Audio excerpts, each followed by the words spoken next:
Okay, so let me remind you, we have started the last chapter of this course. We are dealing with Hilbert spaces. So usually a Hilbert space is either Cn or something like L2 of a space, so a set of functions, but it's an infinite set of functions, and it is of dimension infinity, except if it is Cn. And we are dealing with operators acting on them. So you have a Hilbert space, I represent it like this, H, and you have you take F, and you have an operator, send it to a second copy. So this is B, and this is a second copy of H. So operators are taking elements of H and sending them to another copy of H. And we are first dealing with bounded operators. So I explain what is a bounded linear operator. And we have seen this notion of invertibility. It's invertible if it is injective. In this case, you have an inverse, and this inverse, so it means you have a way to come back. This inverse is bounded if the range of the first map is everything. This is a condition.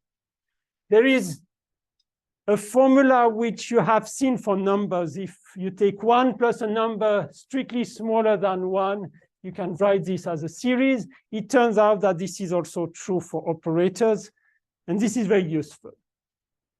Then I introduced some special class of bounded linear operators. This is a set of bounded linear operators.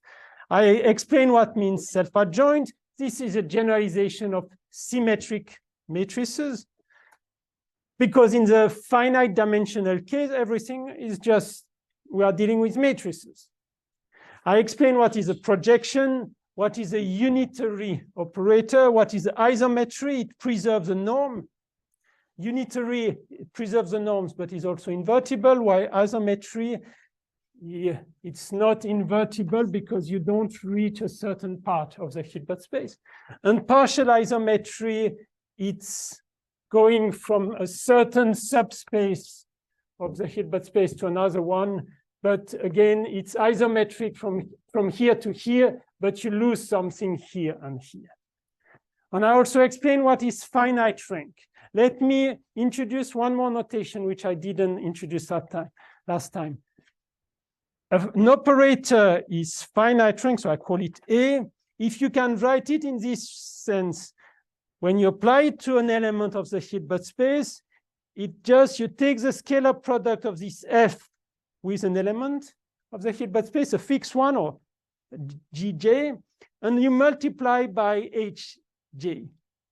So, and you do it for finite number, some with a finite number of elements. You can check this is a linear operator. It's very close to a matrix because if you think about it, only n vectors are in the range and only n vectors are important at the beginning. If you are orthogonal to these n vectors, then it's 0 because the scalar product will be 0. So it's essentially a matrix. And I introduced this notation, which is very useful. It's called the bracket notation. It's just a notation, but look, it reminds you what we are doing because this guy is half of the scalar product. It's just a notation. Don't try to give too much meaning of this, but this notation reminds you what you have to do is a scalar product between Gj and F, and then you multiply by this Hj. This is a notation. This is, as I said, or essentially a set of matrices. If you take the closure of this set, which means if you can approximate an element of B of H by such matrices up to epsilon, it's called a compact operator. So it's just you take matrices and you take something slightly bigger. So if you can approximate an operator by a matrix up to an epsilon, it's called a compact operators. Compact operators have good properties, and I mentioned this because they improve convergences. So we have seen different kind of convergences. This is a way you approach a vector, a different way you consider sequences in H. then a compact operator improves such convergences. And the last topic I mentioned is usually we consider functions on, let's say, an interval with value in R or in C if we deal with complex number. So a function is take an interval AB, and the usual function is you associate a number either real or complex to any point here. But instead of this, you can at every point associate a vector, or you can associate a vector which is an element of the Hilbert space. So we consider functions from an interval, not to C, not to Cn, but an arbitrary Hilbert space. So at every point you have a function, also an element of the Hilbert space. And because we have seen two notions of continuity, the strong and the weak, you can define two notions of continuity or differentiability for this function. I sketched this last time. But now we can do the same. Instead of taking a vector at every point, we take a, let's say, a matrix or an element of B of H more generally. So at every point you have a function, and at every point you have a matrix or an element of P of H. So what you can do is, because we have seen three notions of continuity on this, and it's written in the note, you can define three notions of continuity or differentiability. And it makes a difference depending on which one you choose. If you choose a uniform convergence, it's a very strong constraint. If you use a strong convergence, it's already less strict. And if you use a weak topology or weak convergence, it's easier. And I encourage you to, there are probably one or two exercises on this. You can feel what is going on.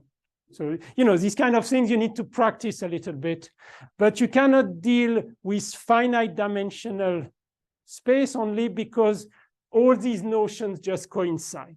You have to go to a space of dimension infinity. And I just want to finish these two notions before moving to the next section. Of course, if you have any question, please interrupt me either online or here. So think about it. You have an interval AB, and at every point you have a vector of the Hilbert space. We can define continuity and differentiability, but we can also define integration. What means the integral on AB of this phi of x dx? Just do it with Riemann sums. You have now probably all seen what is a Riemann sum. You take an interval, you subdivide into many subintervals. At every, in each interval, you choose one point and you take the corresponding vector. So it means essentially this is a sum j from 1 up to a certain n of phi at a point Cj, which is a point inside each subinterval, times the size of the interval. So this is probably bj minus bj minus 1. I guess you have already seen this kind of Riemann sums. So these points are b1, b2, b3, and so on. You take the size of the interval and you multiply by, be careful, this is an element of H. This is a number. This is just a real number. So you can do this multiplication of a real number by an element of H, and you do a sum. So it means when you do this sum, you get an element of H. It's a finite sum of element of H. And if you have a nice function, if your function is continuous, you can take this process in the limit and get an integral. So it's a Riemann type integral that we can define. So for Riemann, it's never very complicated, but it's long. If you want to write all the details, It takes some time. So it's a Riemann type integral. And I will just write one inequality in a second. And I can do the same with operator valued functions. Because instead of taking a vector, so let me just do it here.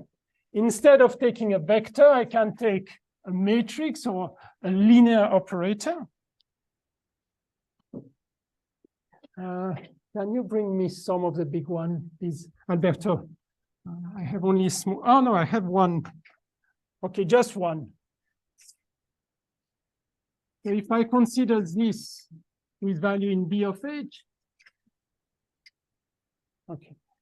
I can do the same. Thank you. I can just divide the interval AB into small subintervals and do a sum. I can do a sum of psi at a point Cj inside the small interval times the length of the interval. And do a finite sum. And look, this is again just a number. This is an element of B of H. So I'm just doing a finite sum. And if the function is nice, if it is continuous, so this is an element of B of H. So if you do a limit, you get integral from A to B psi of x dx. Okay. I just wanted to tell you that what you have learned in Calculus 1 for Riemann integrals, instead of taking with value in R, you can take value in H, or you can take value in B of H. It's the same. All right. 2 remarks. Oh, you can come back. Just 2 remarks. I already mentioned one last time.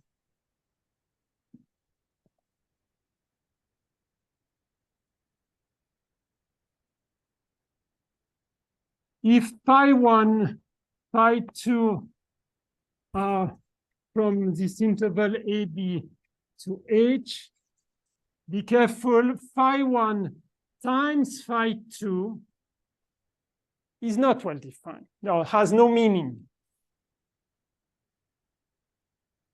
Why it has no meaning? Simply because evaluate this at one point x. So if you want to give a meaning to this, you should be able to evaluate this at x. But look, this is phi 1 at x times phi 2 at x. This is an element of H. This is an element of H. And what is the meaning of a product of 2 elements of H? I never introduced this. Like, of course, you can, like in Cn, you can define a scalar product. But if you define a scalar product, it's with value in C, just set of complex numbers. So this is not defined. So you cannot do it. However, if I take now psi 1, psi 2 from AB to B of H.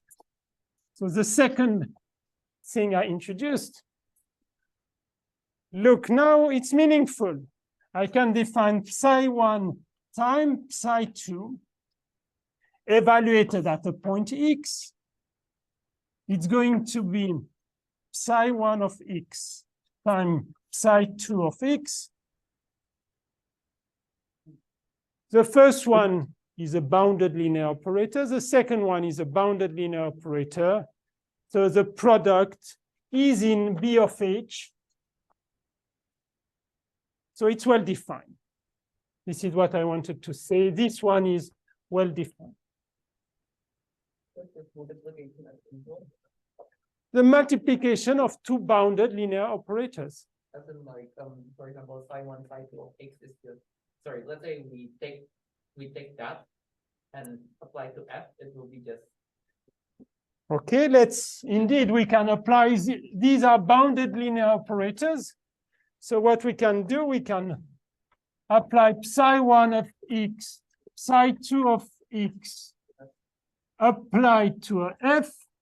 This is psi1 of x applied to psi2 of x on f.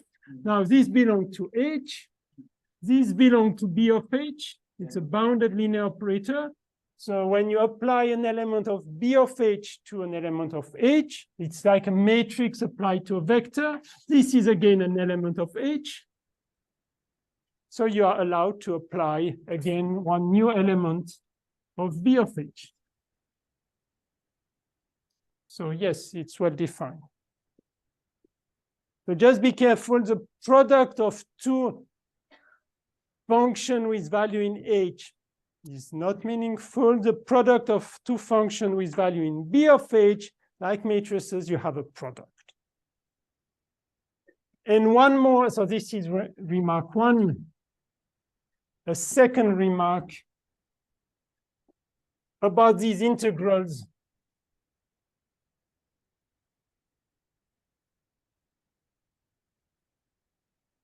For continuous function phi from AB to H, the integral on AB phi of x dx. As I said, this is a sum of elements of H, so I can take its norm. You have learned this in calculus.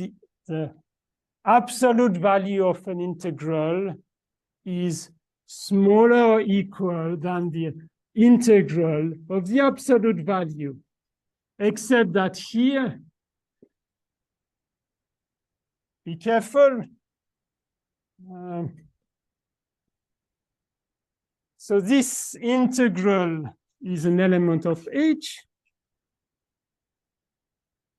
Here, this is just a real number. But the norm of this element of H is smaller than the integral of this norm. This is something we learn in calculus. The same applies here. And what about the other for operator valued functions?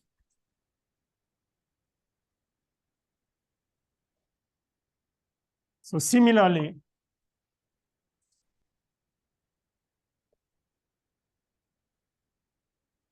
if psi from AB to H to B of H is continuous, then the integral from AB psi of x dx, this is a bounded linear operator. It's a matrix or a bounded linear operator. I know this is slightly misleading. I use the same notation, but these two things are not exactly the same. This is a norm of an element of H. This is a norm of an element of B of H. Nevertheless, from the beginning, I have used the same notation because this is what people do. This is smaller or equal than the integral a to b psi of x dx. So this is true. Now, there is one weakness on this blackboard. Can you see what is a small problem? I have not been precise enough. It's correct, but I should mention one more thing. When I said continuity, I mentioned before, for this, we have at least two types of continuity. Yeah, for strongly continuous,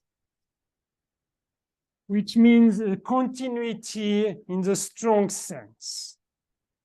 And here the same, usually you can consider another one, but it's the most natural one. It's for continuity, for strong continuity.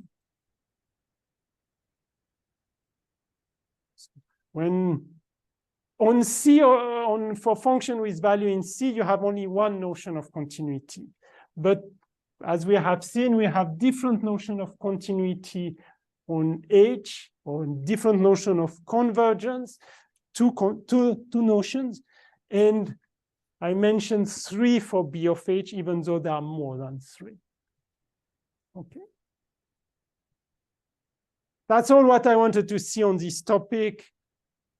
It's useful, but I'm not sure you will use it so soon, but you should know that it exists. Okay. Any question or remark? By the way, let me tell you a small story. I had an interesting discussion with one of you today. In one report, the student was trying to explain something with words just by hand waving, which means it was not precise enough. And you cannot convince somebody just by trying to explain with simple words. Often it's easier to give the precise definition, even if the definition is complicated. Everybody can understand a complicated definition because it's precise. There is no ambiguity. So you have better always give a precise definition, even complicated one, and then everything should be natural. If you try to put the definition under the carpet and don't speak about it, then it's usually more complicated. So don't be scared about a complicated definition like some I have given, because at the end of the day, it makes your life simpler. Don't try to avoid the difficulties. So be precise, whatever you do. Okay.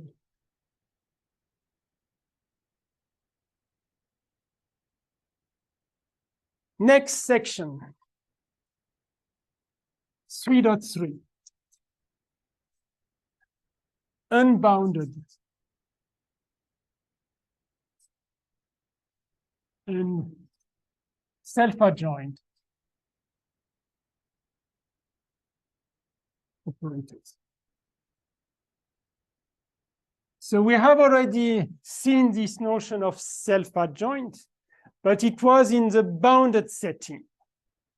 Now I want to speak about unbounded operators because unfortunately, many things are unbounded. A matrix is always bounded, but a matrix is finite dimensional.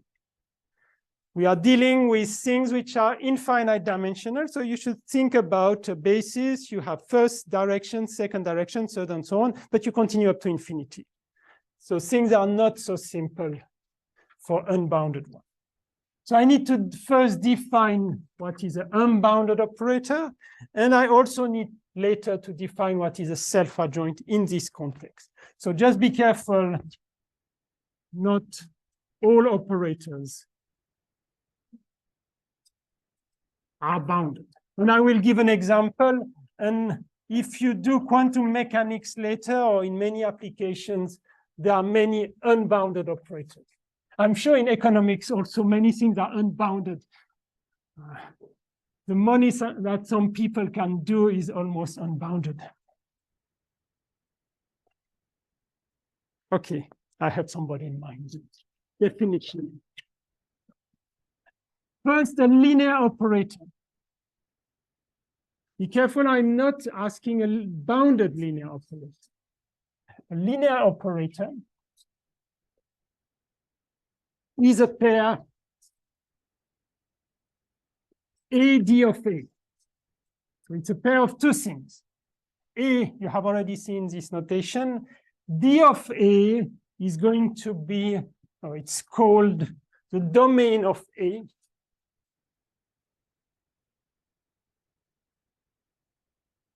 So what it is, so it's a pair with D of A subspace of H, and A define only on its domain to H a linear map.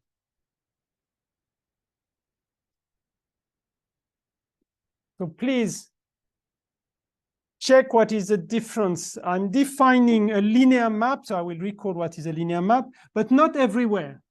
I define it only on a subspace. So if if I come back to the initial picture I did, where we have H and A. Now A is not defined everywhere. It's defined usually only, let's say, at this intersection. Not everywhere, but only almost everywhere, or on a dense set, or on a subspace. What means a linear map? Still, it needs that A of F plus lambda G is AF plus lambda AG, but for any F and G in D of A. And this is well defined, because if it is a subspace, it means whenever you take two elements, this linear combination is also in D of A. Yes?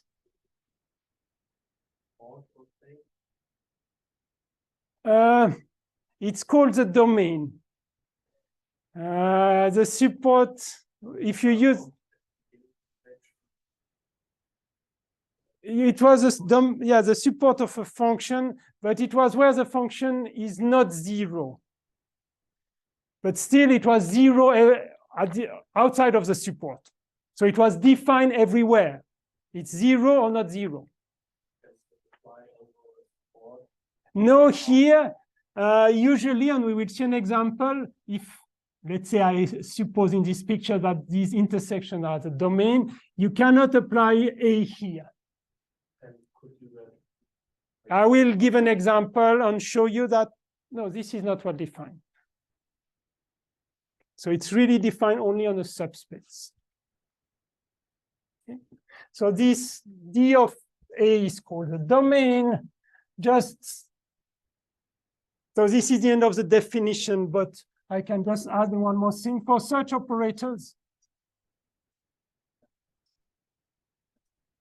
What is the range of A? I have already introduced the notion of range for bounded linear operator.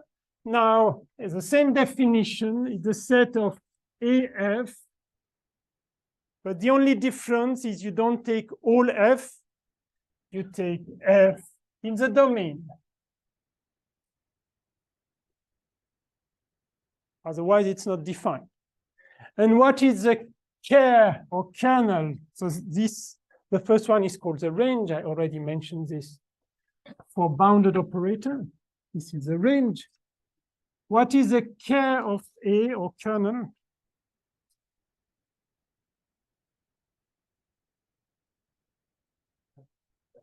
It is a set of F in D of A such that A of F, AF is the zero element, whatever that is. Yes, this is a kernel. It's a set of elements which are sent to zero. So it's the same definition, except that it's not applied everywhere. It's applied on its domain. Yeah. So be careful, a general linear operator, you need to specify a domain. Probably I should. Because if you forget it, it doesn't mean anything. So please put a red circle around the domain.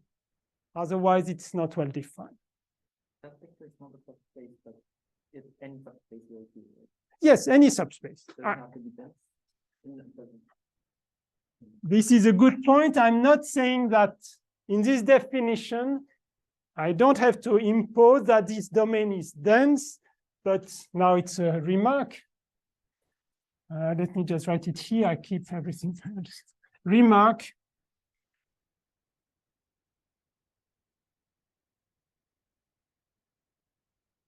If D of A is dense in H, so it means if you can approximate any element of H up to an epsilon by an element of D of A, so if you have this notion of approximation, if D of A is dense in H, we say that the pair AD of A is densely defined.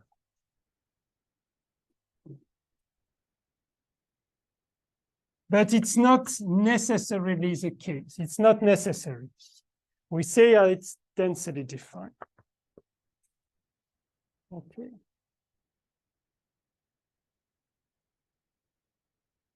Now, if you have two such guys, we want to do the same thing as we did before. If A, D of A, and B is a certain domain D of B are linear operators. I should say linear operators on H, because they are living on the same Hilbert space. What is A plus B? So you have to be careful, because if you want to define this on a certain F, and if you want to define it as AF plus BF, and this is the natural definition, what is needed? This has to be well-defined, and the other one has to be well-defined. So it means F has to be inside the domain of A, and F has also to be in the domain of B. So this is well-defined for F in the intersection. You cannot do something else, because this is well defined only if F is in the domain of A. This is well defined only if F is in the domain of B. That's natural. So you can only define it on this intersection. And it's less intuitive, but you know, even if two things are dense, they can have an empty intersection. Look, my picture. The points, the white intersection never touch the red intersection. No, it should not touch. So even if two sets are dense, yeah, take the real, no, the rational and the irrational, both are dense in R, but the intersection is empty. So it's a little bit misleading. Be careful about this. This intersection can be empty. The intersection can be empty even if both are dense. Okay, what about the product? Then I will erase this in the middle. Can I define, still in the same setting, can I define ABF? Yes, please feel that this is dangerous. It's a bit tough. When can you define? This is well defined. For which F? For the set of F, first F has to be in the domain of B. If F is in the domain of B, you are allowed to write this. But then you have a second condition, such that BF is indeed in the domain of A. So you need this just in order to write this. Of course, if everything is bounded, so I will come to it, but I will come back to it. If these domains are H, you don't have any problem, because the intersection of H with itself is H. If this is H, this is H, you have no condition. So no problem. Of course, you have no problem if D of A is equal to D of B and it's equal to H, but otherwise you have to be careful. Let me give you an example. Do you have any question before? Just follow the definition, always be as precise as possible. We define something on domain, so these things are only defined if it is on the intersection or in this special set here.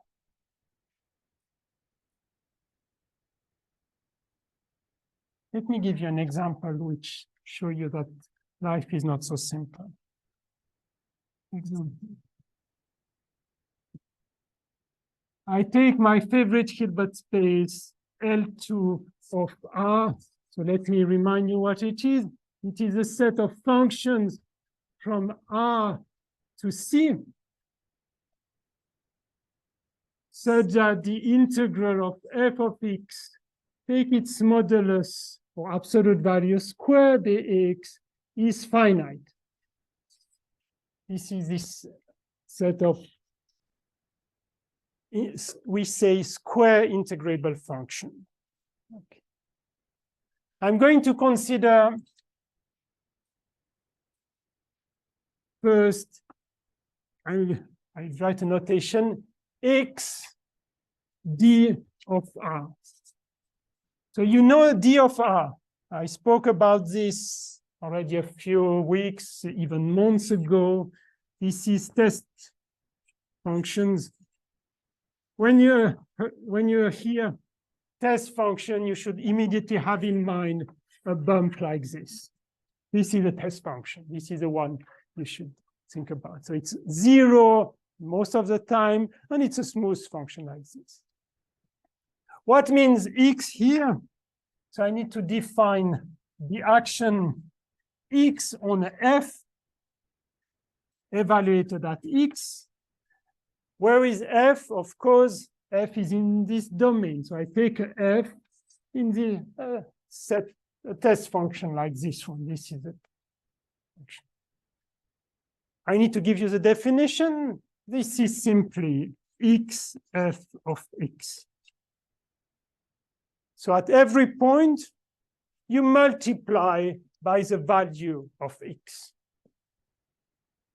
For example, no, I don't give an example. Just this is the definition.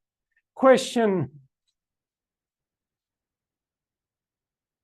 What about, do we have xf inside H?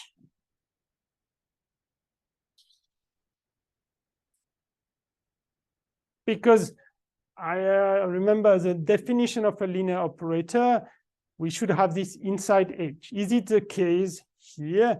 If you take such a nice function, which is 0 most of the time, you multiply it by x, it is still square integrable. Please check yes. The answer is yes, because the integral of x, f of x, I just replace this by what is here, modulus square dx is finite. It's easy to see. This function is continuous with bounded support. So it means this x takes a maximum value, and then that's okay. Right, so this is well defined. The same, I can change the domain. For example, let's take still well defined. For x and the Schwarz space. Remember the Schwarz function,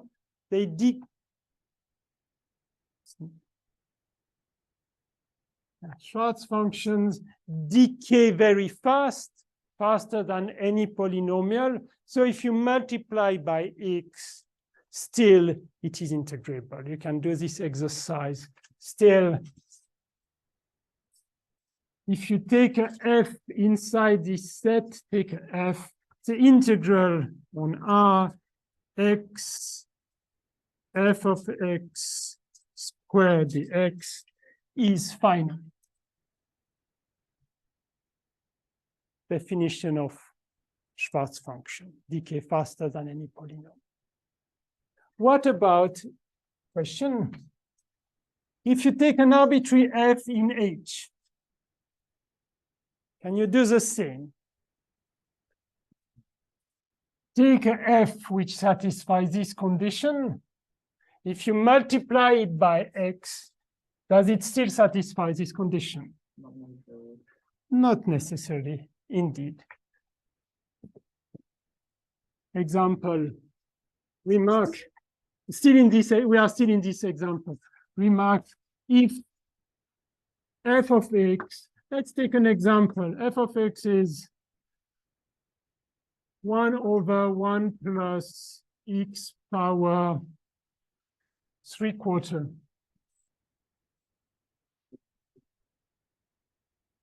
Y 3/4. Is it square integrable? So do this integral of f of x squared dx. Please tell me if this is finite or not. Oh, maybe not, sorry, not 3 over 2.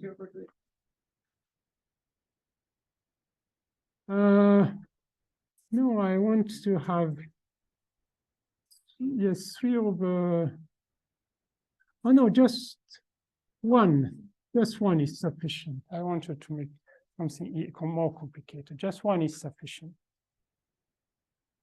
Look, near 0, you have no problem. It's a nice function. At infinity, it behaves like 1 over x. This is not very precise, but for large x, large. When x is very large, you can forget the 1, it behaves like this. And check if you take the square, it behaves like 1 over x squared. You can integrate. So I'm claiming that this is finite. Okay? But now what about integral of x, f of x, with square dx, which means integral of x 1 over 1 plus x squared dx. What happens? This is infinity because it behaved more or less like 1 at infinity. So you cannot integrate 1 up to infinity. This is infinity. So you see this function was in H, but when I multiply it by x, it's no more in H. It's still a well-defined function, but it's not square integrable. So it means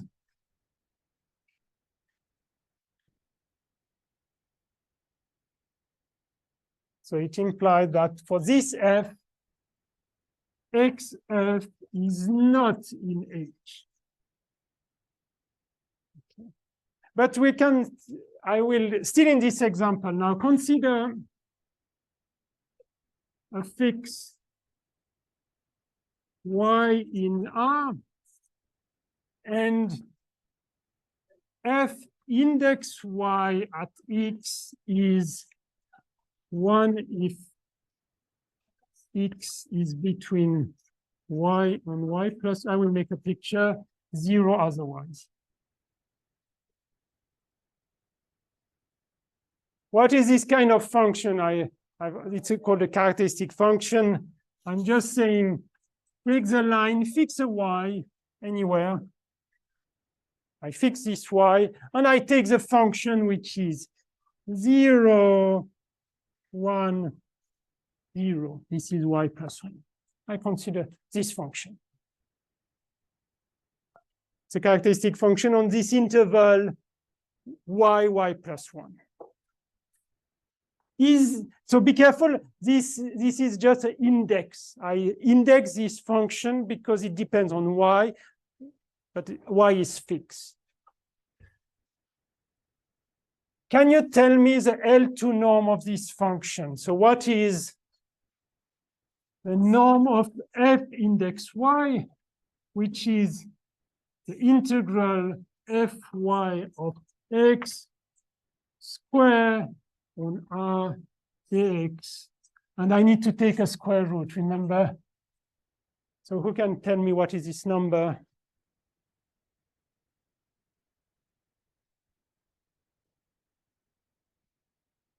Any?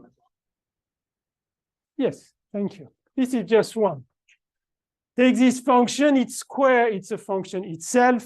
When you integrate, it means you take this surface, it's just 1. Okay, so this is independently of y.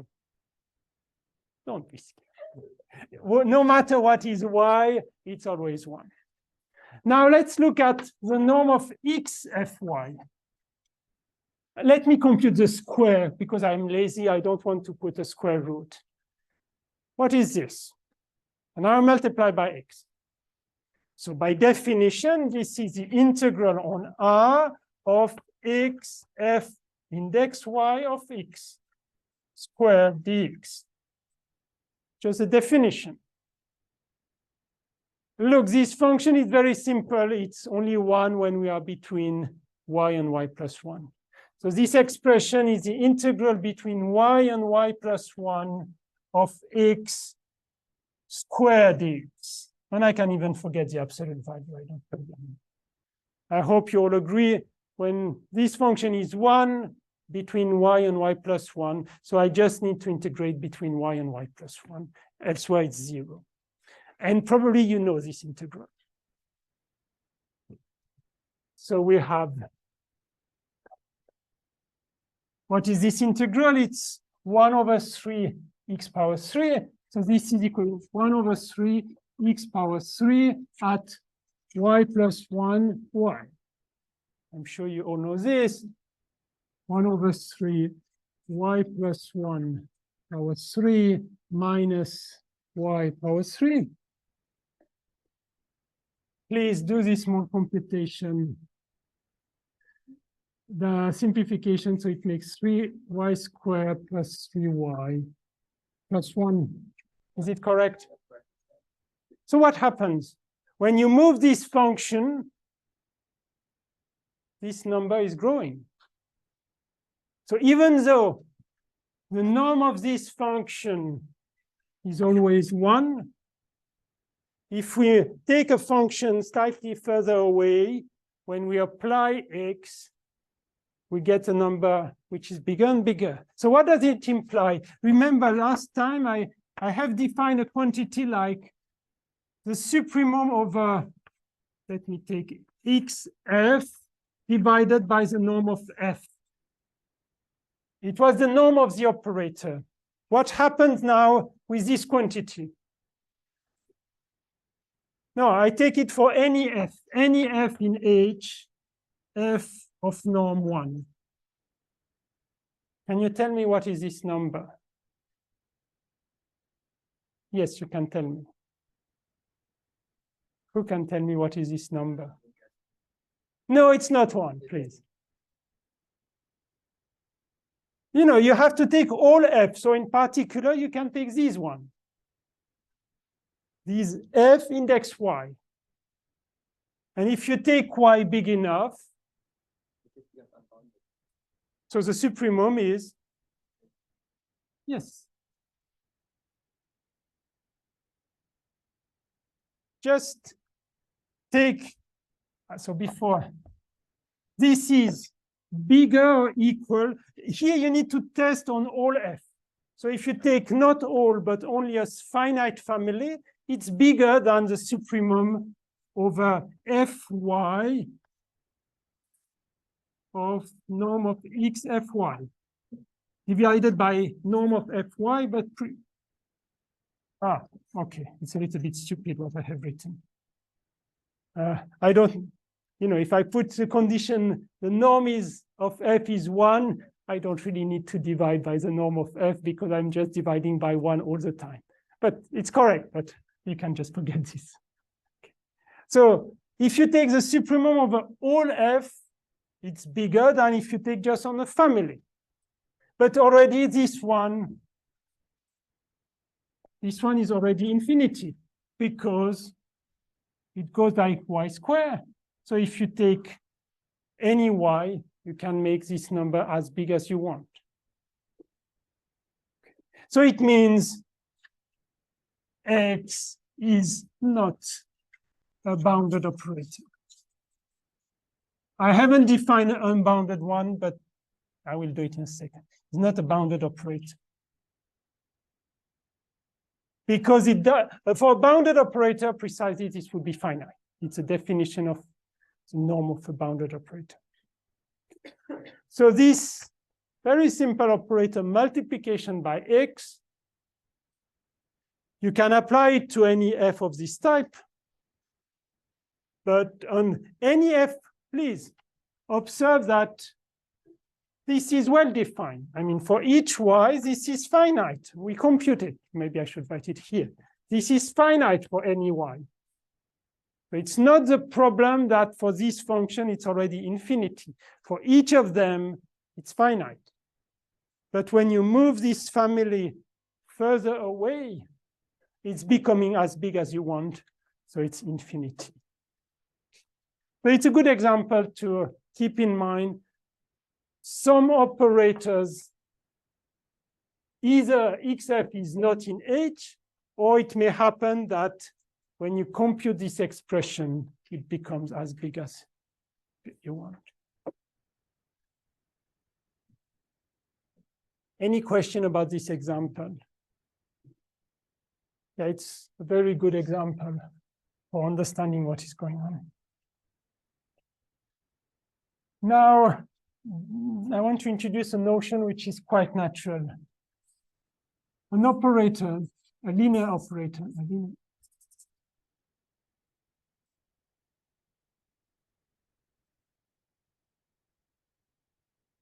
can be defined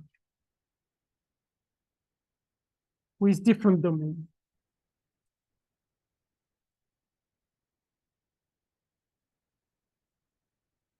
Like I have already mentioned, I mentioned x on the test functions or x on the Schwarz functions.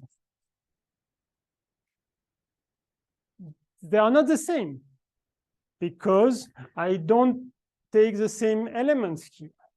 Or I can also define x on its natural domain. And what is the natural domain? D of x is by definition the set of f in H in L2 of R, L2 of R, such that the integral of x, f of x square dx is finite. This is the biggest domain. This is the biggest domain on which you can define this operator because it's exactly the condition that you want for having xf in the Hilbert space. So you can see the same operator can be defined on different domains. So we would like to compare them. We need a notion of comparison. So this is the next definition. I want to define a comparison without just waving the hands. So this is the next definition. How can we compare these operators? How can we compare these operators? This is what I would like to define. So definition. I take again A D of A and B domain of B. B two linear operators on A. I would like to say that one is bigger than the other one. How can I say this? So I'm going to take this one, B, domain of B, is an extension. Is an extension, this is the first word, is an extension of A, D of A. So extension means something bigger. If, and it's quite natural, if D of A is inside D of B, it's smaller. And when you applied AF it's the same as BF for F inside D of A. You cannot do better than this. But look, this is a natural notion. It just says you have D of A, D of B is bigger. And it says when you take an element here and apply A on it, you should have the same than when you apply B on it. And this is well defined because if you are in the domain of A, you are automatically in the domain of B. So in this sense, BD of B is bigger than AD of A. This is, no, yeah, BD of B is bigger, or it's an extension of AD of B. And still in the definition, conversely, we say that A D of A is a restriction, so is the restriction of B D of B to D of A. So it means we had defined something on a bigger domain. I can also consider it on a smaller one. It's a restriction. And we write, I can add one notation.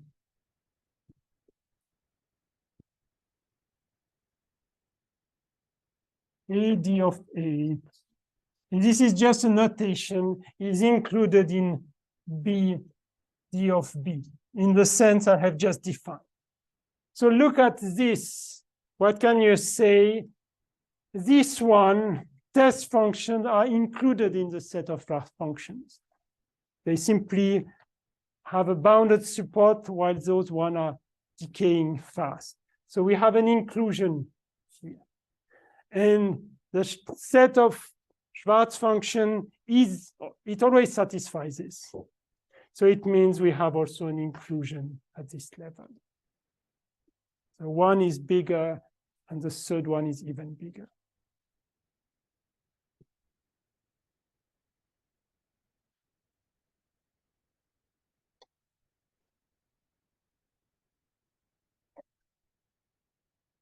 Any question or remark?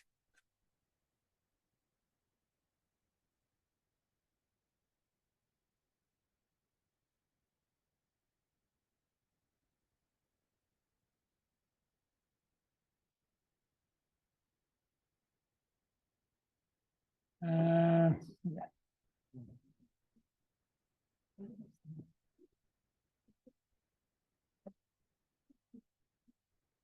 Okay, what is the next thing?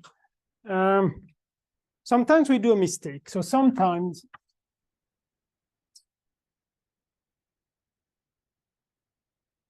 a linear operator, no, not on your midterm. Sometimes the linear operator can be extended to all H. So what do I mean by this? Consider A D of A with D of A dense in H. So come back to the picture I had done with these intersections. And suppose, now this is an assumption that AF, so you apply A to F, which is going to be in the domain of A, that this is smaller or equal to C times F for all F inside D of A. So this should remind you something. This is essentially what I said at the very beginning for bounded linear operator. What is the only difference? is that I'm considering a domain which is smaller than the entire Hilbert space. But still, it has this good property. So it means on the picture I had before,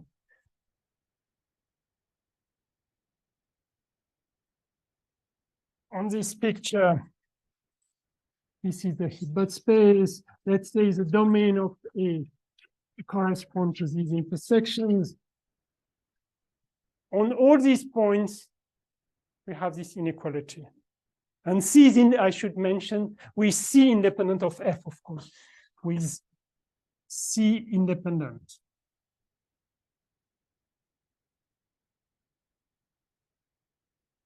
I mean, this C is the same for all F.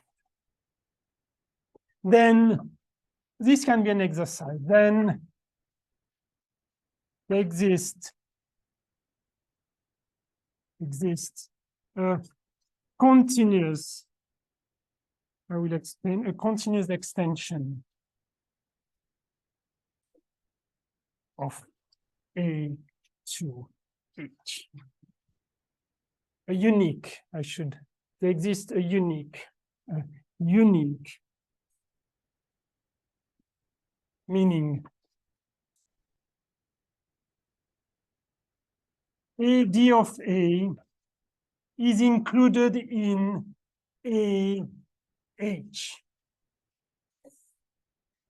I don't like this notation, so if I should take a new notation because it was not defined at the beginning. So what do I mean by there exists a continuous extension? You know, you could do something stupid. You could just say,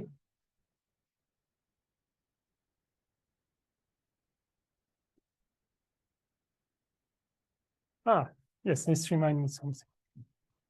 This is stupid. Set AF is 0 for any F in H, but not in domain of A. Sorry? Yeah, I could write H minus D of A, but I prefer to write. This should remind you this very strange function with 1 on Q and 0 on R minus Q. It would be the same kind of stupid thing. If you have a function defined only on Q, Q is dense in R. It takes the value 1. You can say on all irrational number, you put 0. But the most natural function would be to consider the function which is always 1. If it is already 1 on Q, the natural continuous function is to put the function always equal to 1, and not 1 on rational, 0 on irrational. So in this sense, there exists it's D of A is dense, so we are exactly in this setting. D of A is dense, so you can approximate any element here by a point in white. And you are going to say, oh, the value of the A applied to this point should be very similar to the value of A applied to this point. This is what I mean by continuous extension. I can be more precise. But it would be precisely to define the function on irrational by 1 and not by 0. This wouldn't be very nice to have a continuous function. And this is an exercise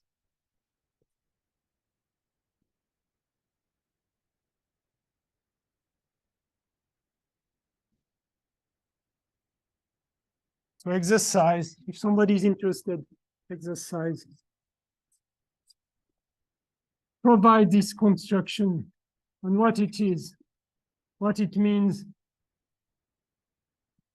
for any F in H, not in the domain. If you take F in H, but not in the domain, there exists Fn inside the domain with Fn converging to F as n goes to infinity.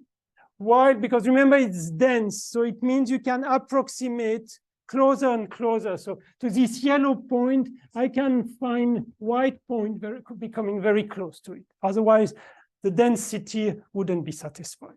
So this is, I mean, you can approximate any F by, or if I want to be consistent with my previous notation, I should call it F infinity and F infinity. And then set AF infinity, which is not defined yet. I'm just going to say that this is limit n goes to infinity of AFN. This is a natural definition by continuity. But what is the exercise? What do you have to check? Let me do a zoom on this just to understand. I have this yellow point F infinity. I can approximate it by y point. Okay, but there is another one. There are plenty of approximation. So what do you have to check is that if you approximate from here and use this definition, you get the same vector than if you use this approximation. So otherwise, if you don't get the same thing, it's not a good definition. If by approaching F infinity from here or approaching F infinity from here, with this definition, you don't have the same thing, that's a problem. But indeed, you can do it because of the condition there exists a C. This helps you. So yeah, if somebody is interested in understanding why there exists a unique way to extend this in a good way, then it's just doing this exercise. And it's not difficult. I wanted to say this. So whenever summary of this, in summary,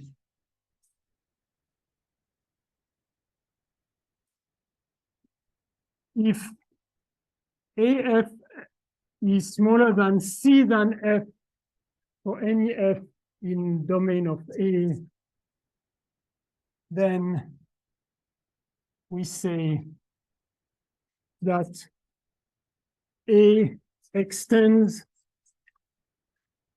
I should write, we are in the dense case. If D of A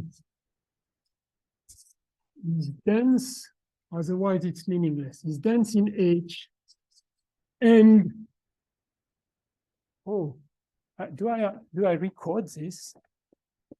Yes. So if this is dense, and if we have this condition, then we say that that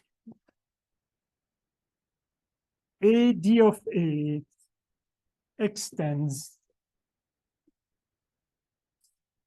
to a bounded operator. Bounded operator, it's an element of B of H. So this is the best situation. So the mistake is you started with a domain which is too small, but you can extend it. You can extend it to all H. Now, if there is no C, if there is no C bigger than 0, such that AF is smaller than C times F for all F belonging to D of A. So if you cannot find such a C, we say that it's an unbounded operator. In this case, we say that AD of A is unbounded.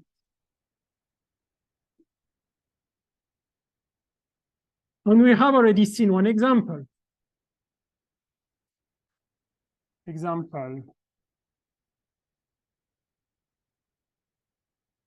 X, and take any domain, Schwarz space, or even I can take the bigger one I mentioned before. X p of x in L2 of R. Is there a question? This is unbounded. We have shown that, remember, we have shown that this is not possible because if you take the f index y, you can make this constant as big as necessary. All right? So some operators are nice and they extend to bounded operators, some do not. And they are simply unbounded and they exist. They are called unbounded linear. You can add the word linear. Unbounded linear operator. Right? And probably I should just add a word. This guy, A bar, is called the closure. This is just a word. It's called the closure of A whenever we can do it. So whenever there exists a C such that this condition is satisfied. This is a unique continuous extension. It's called the closure. Right? Any question or remark? Yes. No, no, right. So what I've presented here, if there exists a C, yes, you can do it up to the entire Hilbert space. But this is a, thank you, you helped me. Because I did hesitate to speak about the next notion, but now I have to. I have no choice. You know, reminder. We have seen this X on the Schwarz space is included in X on the Schwarz space. And this is included on X with this bigger domain. All right, test functions, Schwarz space on this X, which is the biggest one. I just recall this is a set of F. Thank you, Vic. So that the integral x f of x square x is finite. This is a. How can you say that one is better than the other one? They are all nice. I mean, they are your friends, x on a certain domain, on another domain, or on a third domain.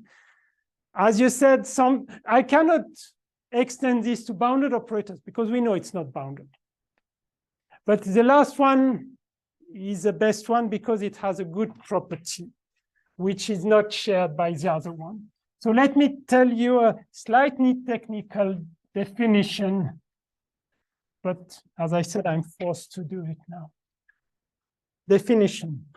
But if you don't like it, just forget it. A d of Vic, you are not allowed to forget it.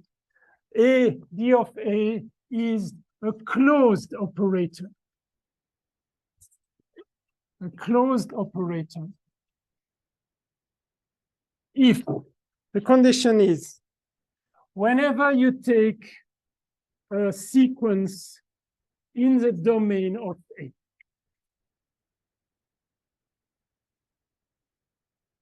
n belonging to. So you take a sequence in the previous image, I'm considering white points. I take a sequence in the domain of A with limit of Fn equal to F infinity and going to. I can only say that this is in H because I'm not sure that the domain has a good property of keeping the limit inside. Like Q, I have to go to the biggest set. So assume you have such a sequence such that limit when n goes to infinity of AFN. Again, if Fn is in the domain of A, I can apply A, it is an element of H. So if this limit exists, which is not, it's an assumption. Can you stop? So I haven't finished the condition. If you have a sequence which converge, so that this limit exists, then F infinity is in the domain of A, and limit of AFN is AF infinity. I told you it's a slightly technical, so it's not completely easy to understand it. Let's have a look at this.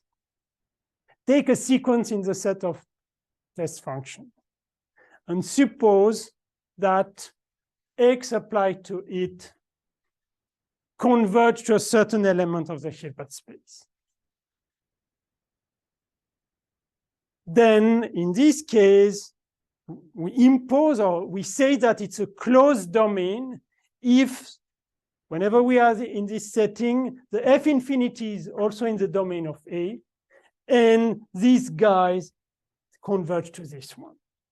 And for example, it's not completely trivial, but if you do it with these two spaces, this condition will not be satisfied. While if you do it on this one, it will be satisfied. So this one is better because it's closed. So not all domains have this property. So some are better. You should keep it in mind like this. Some domains are better because I'm very rough. They keep the limits. They keep the limits inside. It's not completely meaningful, but I'm simply saying that some domains have a better behavior if they satisfy this. And this is the right notion for, even for unbounded operators, some domains are better than others.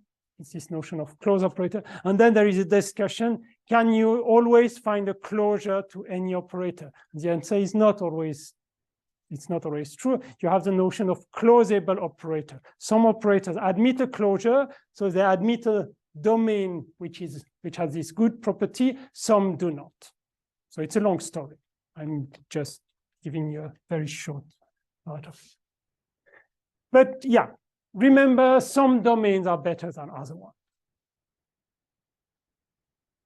Okay. What about the notion? I will probably finish with this notion of adjoints today because it's a nice notion. Remember, in B of H, if B is in B of H, I mentioned there always exists a unique B star, such that this was based on Riess' lemma that B star Fg is Fg. All right. This was for bounded operations. What about unbounded one? Can I do something similar? But I have to be more careful because now suppose for a second, I will write it. In order to write this, if B is not bounded, it means I can only take a G in the domain of B. And then I need to say something about this. So if B is not bounded, I need to be careful both about what is BG and what is B star F, right? So I need a very precise definition from the notion of adjoint while it was easy in the bounded case. So definition. But if you understand this definition, then you can say to John that you understand quantum mechanics. Definition. For any densely defined Remember, densely defined means the domain is dense in H. For any densely defined operator, A d of A,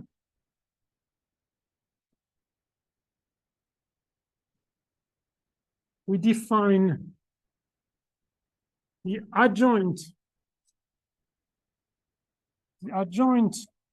of AD of A by, it's going to be a new operator. So if it is a new operator, I need to say that it is a pair A star with a domain D of A star. But now I need to tell you how to construct it.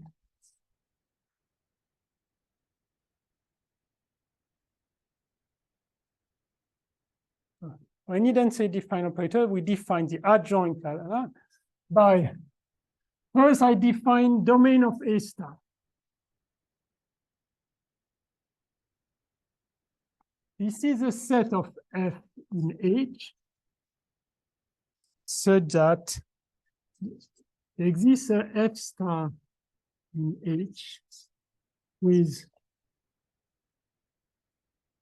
this scalar product, F star D.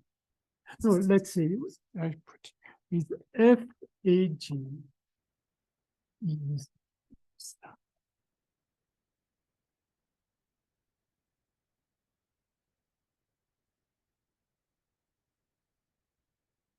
This is just the definition of the domain. So let's look carefully at it.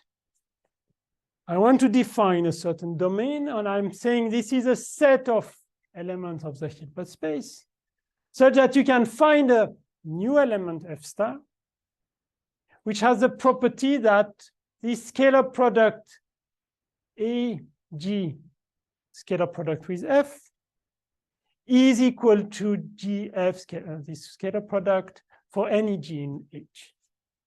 Now it's not clear that you can find so many F in this, or satisfying this. But then for any F in this domain, then for F inside D of A star, we set A star F by definition is F star. And this is quite natural. The second line is quite natural. The first one is not obvious. The second one is natural because if you have this equality, of course, you want to say that now. So this is the end of the definition, but clearly,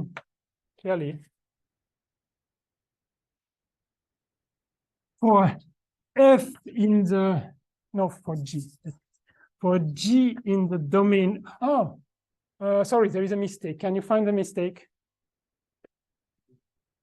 Yes, G is not in H. Yeah, G, sorry, this is my mistake. G is in the domain of A.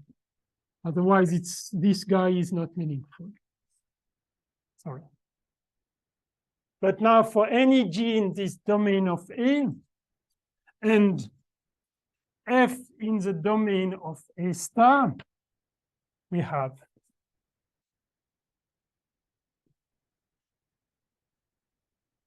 F A G is equal to what you want.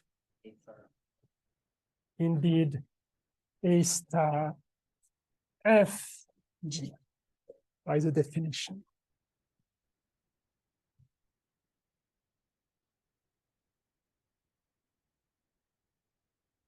Again, I'm not sure that so many F satisfies this, but at least it's a definition. By the way, let me just mention it. This is meaningful. You can check, this is a small exercise. I need to have something densely defined. If it is not densely defined, this definition is not well posed. I mean, you have a problem. You don't have uniqueness. There is some problem. So let me just emphasize, you really need this. And a small technical thing, but which is very useful. If AD of A is closed I told you this is this specific notion I introduced before. Then A star on D of A star is also closed. So it means the good property you can have on A is automatically transferred to B. This is slightly more technical. This is the last sentence. No, this is too early. Okay, I stop here probably. You can now guess what is going to be self-adjoint.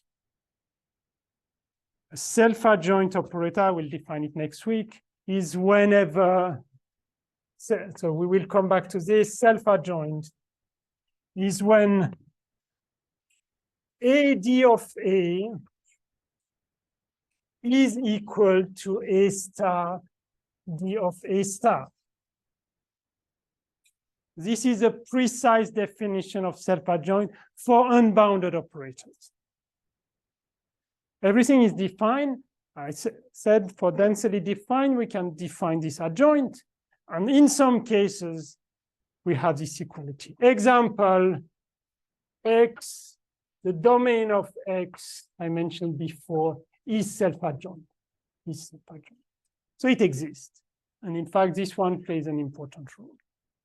But as I said, it's more complicated than in the bounded case. In the bounded case, you don't have to worry. It always exists. In the adjoint always exists. In the unbounded case, you have a precise definition. It might be rather small, but for good situations, and we will come back to this next week, it's good. Right? And by the way, self-adjoint operator play an important role because in quantum mechanics, whenever you measure something, you measure it on a self-adjoint operator because it gives you a real number. We cannot measure a complex number. In physics, you never measure something complex. You measure something real. Exactly. This is a problem of the phase. Okay, so I stop here. If you have any question, you can come back to me. If you want to submit reports, it's most welcome. I'm receiving quite many these days, so please be patient. I need also to correct them, so it takes a few days. All right? Okay. Thank you.